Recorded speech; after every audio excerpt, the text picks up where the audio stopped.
let's go to London now. A lot of anticipation building for the Queen's Platinum Jubilee. It'll be the first time ever for a British monarch to celebrate that milestone, all set to begin on June 2. The royal family announced new details over the weekend about the celebrations, including who or who won't be appearing on the balcony at Buckingham Palace.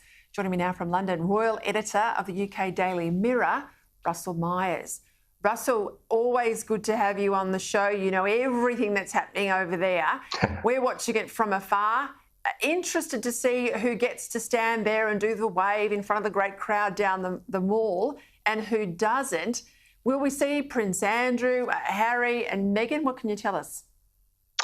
Well, good evening, Peter. I mean, absolutely fascinating. It's like a soap opera at the moment, isn't it? But the Queen has made her final decision, and certainly Harry, Meghan and the disgraced Prince Andrew will be nowhere to be seen on that big balcony moment for the big celebrations over the Platinum Jubilee weekend. Now, we understand Harry and Meghan have obviously been invited. They released a statement a mere 18 minutes after the Buckingham Palace announcement that they would not be on the balcony with the rest of the working members of the royal family. And certainly Prince Andrew's had to take a back step forcibly because, you know, he's still trying to sort of worm his way back into frontline royal duties. Now, very, very interesting, the politics that are going on. I mean, this could have been seen as a peace offering from the Queen. She could have got all the family together, but I think that they're all rather concerned with the optics, and certainly Harry and Meghan's decision to do that big Oprah Winfrey interview just last year. And then Harry, again, speaking on American television just a couple of weeks ago about how he was protecting the Queen. He wanted to make sure she had the right people around her. I mean, it's frankly laughable and ludicrous. So certainly that they have been pushed to the side, and it'll be a much more slimmed down version of the royal family on the balcony. I read a story out of Britain to say that there is concern around the palace amongst officials that they could come, Harry and Meghan, with their Netflix camera crew in tow. How true is that?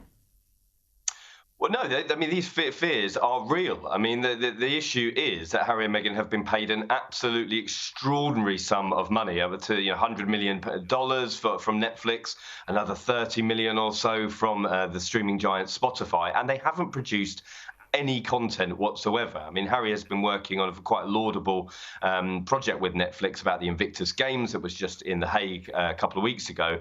But any other content that they've been paid this extraordinary sum, it's just nowhere to be seen. So, will they turn up with a Netflix crew? I mean, that is a very, very real possibility. Certainly that the Netflix chiefs will be looking for some bang for their buck, and they've just got rid of Meghan's debut project, which was supposed to be with Elton John's partner, David Furnish. I mean, it's going from bad to worse for them at the moment, and they really do need to stay relevant. And certainly if they're not seen at these big events, I mean, it begs the question how they will stay in the public eye, because as I said, it's not working out too well for them on the corporate stage at the moment. No, and they can't afford to be irrelevant, because you can't monetize irrelevance.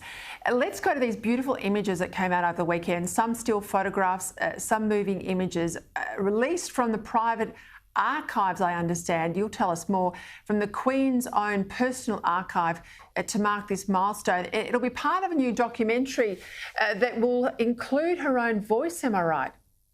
Yes, it will. I mean, these are absolutely extraordinary, never seen before images. A fantastic documentary has been put together to really tell not only the life of the Queen over this 70 years reign, sort of thrust into the spotlight as a 25-year-old, and really had to get to grips with the enormity of the job that lay in front of her after her father's very, very sudden death.